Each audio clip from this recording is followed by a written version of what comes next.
That is the sound of a volcanic eruption in action, and you certainly can see plumes of hot lava and rock being thrown up in the air like a fountain. CNN captured this video in a neighborhood in Hawaii that is under mandatory evacuation. And for people living on the east coast of Hawaii's Big Island, it's been a day of anxiety. 6 volcanic fissures opened up in a neighborhood, shooting lava and steam into the air. The power has been cut, and residents say they can smell sulfur dioxide, a toxic gas. The government has declared a state of emergency and ordered nearly 2,000 people to leave. On top of all this, hundreds of earthquakes shook the island this week, including a strong 6.9 tremor, the strongest to hit Hawaii in decades. Visitors to the area are also being brought to safety. More than 2,500 are being taken from the Hawaii Volcanoes National Park. Yes, it is a visitor's destination, but it is now closed. As our Stephanie Elam reports from Hawaii, that park is home to a volcanic crater at the center of all of this. Volcanic eruptions spewing molten rock, ash, and toxic gases onto Hawaii's Big Island. The eruption stemming from a series of cracks in Pu'u'o'o's rift zone, miles from the Kilauea volcano. Video from earlier this week shows walls of smoke billowing as the vent on Pu'u'o'o collapses, leaving behind a red, rocky surface similar to that of Mars, with gaping holes giving us a glimpse of the orange liquid magma smoldering below. And this time-lapse, shot last week, shows gushing rivers of lava flowing as night turns to day. Residents are fleeing from their homes as forests burn and roads break open. You could feel the heat coming from the ground. Yeah, there's heat coming up out of this. Officials warn that the sulfur dioxide levels are extremely dangerous. More than 700 structures and 1,700 people are within the mandatory evacuation area. Now we have about 100 people up here at the facility, at the shelters. We just got another wave of them that got evacuated because the volcano ended up erupting more up on the street. Lava is coming out in Leilani, so this is real. At the center of the activity lies the community of Leilani Estates. A resident there captured this lava fountain shooting over 100 feet into the air. Came down the road, all we heard was a boom. What is that? And then all of a sudden we smelled the sulfur dioxide. We knew something was happening. Within minutes, we've seen smoke, and now we see all this lava coming across the street, and it's pumping right now. So this fissure is opening up, and this is our next eruption. The eruptions are part of a massive geological event set off by the collapse of the Pu'u'o'o crater floor. That collapse led to hundreds of earthquakes this week, which continue to jolt the Big Island. The tough part about this eruption is that it's unpredictable. We don't know which way the lava is going to flow, and we are planning actively for every contingency that we can think of.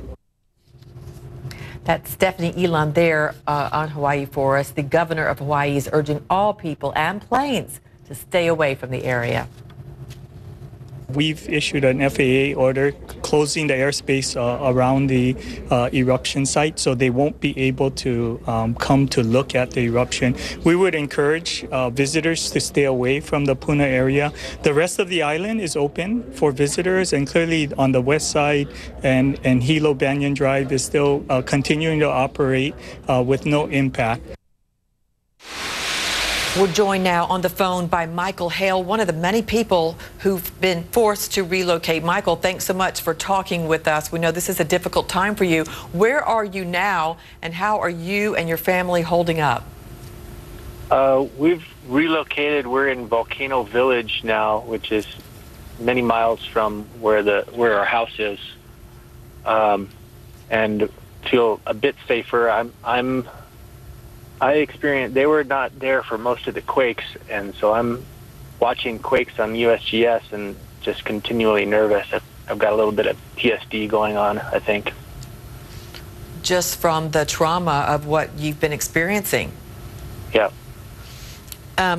So you're in a what's called Volcano Village. That doesn't sound safe, does it? But it doesn't. I certainly hope it is. You know, while you're talking, we're looking at the lava that's just bubbling up from the ground. Did you see this?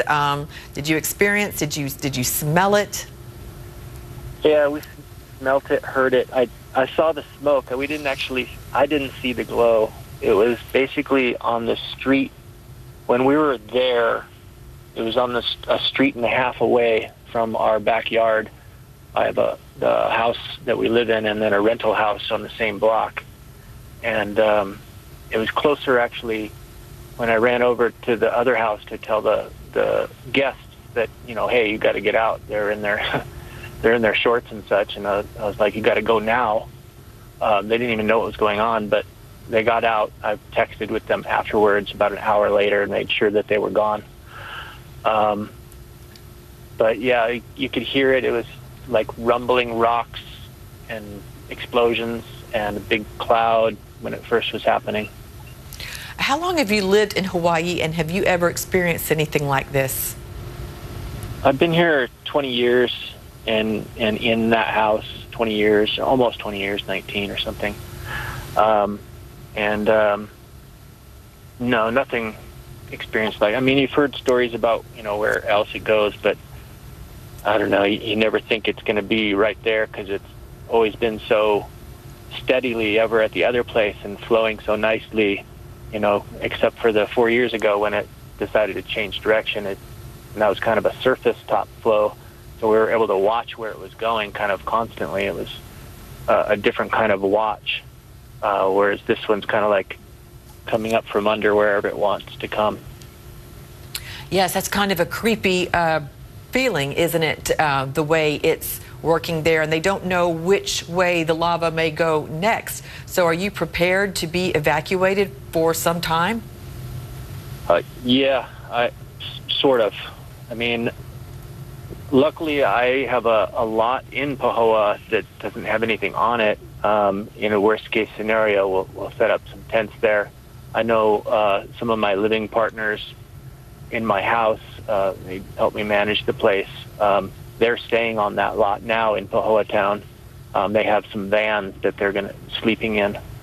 And I know that right around the corner from there, there's the Pahoa Center where they have some beds and cots for people too. So that's kind of like, depending on how long this goes, you know, I kind of had my eggs in one basket, you know, taking a risk. Right. And 2 houses in the same lava zone, I guess. And it almost paid off. Oh my goodness. Well, hope that when you get back, your houses are okay. 2 houses almost paid off. We hear your pain there, Michael, for sure. And we'll be thinking of you, and maybe we'll talk with you again to find out that you're okay when and if you do get to go back home. Thank you for spending time with us, Michael Hale there. Thank you. Good luck to you. Aloha. Aloha. How about his story? 2 houses in the area almost paid off. Incredible stuff. It reminds me of folks that are in the path of a hurricane too. They don't know if their home is going to be there. For me, it is much easier to track a hurricane. I can see it. I know where it's going. Right. For them, it's just impossible here because it's going underground here. So it just depends on where the next crack, the next fissure pops up with lava and all sorts of nasty stuff. In fact, that picture is amazing. Yeah, let's talk about it because folks are still out there, Natalie, taking pictures of what some are describing as an unprecedented event. Of course, we had the incident, as he mentioned, back in 2014, but that was an above-ground flow. This is underground, and we don't know what's happening. By the way, that steam you see there, that is not what you want to be breathing in. There's sulfur dioxide in there, and that can take hold in just a few minutes, kind of like inhaling ammonia, if that's ever happened to you by accident. Similar conditions, and you just run out of breath, your lungs get irritated, etc. Look at all the activity. This is a swarm of earthquakes. This is from Monday. Upwards of 500 earthquakes have been occurring across the eastern part of the Big Island as a result of the volcano, anywhere from about a 2.5 to 3 magnitude, right? And then we had the big ones as well on Thursday, 5.0, and then a 6.9 Friday. That was The strongest earthquake they've had since 1975 in Hawaii. Additional quakes, by the way, will continue over the next several days. Back to volcanology school real quick here for you. There's the magma at the Earth's crust. It continues to billow up as pressure builds. We get fissures, cracks. That pressure has to go somewhere, kind of like a pressure cooker, right? And the cracks allow for the venting, but also the rocks begin to break up, and that's what causes the tremors, the 2.530 that folks have been talking about over the last couple of days. That continues as well. And then, of course, we have the big show up with the lava and the toxic fumes, and I think that will continue over the next several days as we talk more about the ongoing effects here. Yeah, earthquakes, additional fissures, toxic fumes, sulfur dioxide, anything else. My goodness, terrible stuff, which is why they, of course, have evacuated upwards of 1,700 folks to get them out of the way, because they don't know, the USGS, the volcanologists, they don't know where the next fissure is going to pop up. That just doesn't look good for the island, does it? Ivan, thank you. 10 days, yeah. Of course, you know, you'll stay on top of it for us.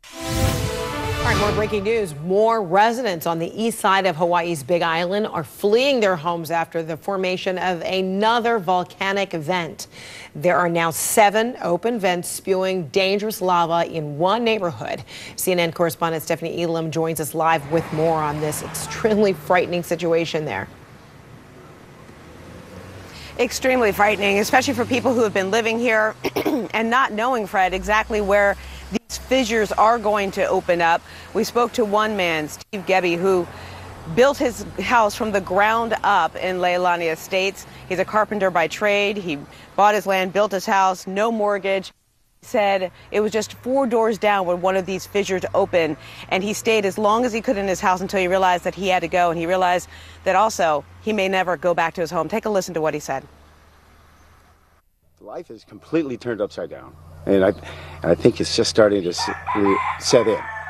You know, yesterday everybody looked like Beverly Hillbillies. Everybody had everything in their trucks and on the run. Now this is the first morning after evacuation, and now trying to figure out what the future brings. You're starting to feel it today. Yes. I kind of said farewell to my house yesterday, but now I'm starting to think about my future, you know, my work, my job, am I going to move? Am I going to have to move to somewhere else on the island? You know, the whole might be forever changed. Yeah. And that's the question a lot of people have. They said that they don't have any information. They don't know what their houses may look like as of now, but it happened so quickly because they're saying with the lava flow, that moves a lot slower. But with a fissure, it was bubbling out of there. We've shown you that video of it popping up and erupting out of the earth uncontrollably. And because of that, he doesn't know if his house is standing or not, Fred. Wow, it's incredible. Extraordinary pictures, too. All right, Stephanie Elam, thank you so much for that. We'll check back later.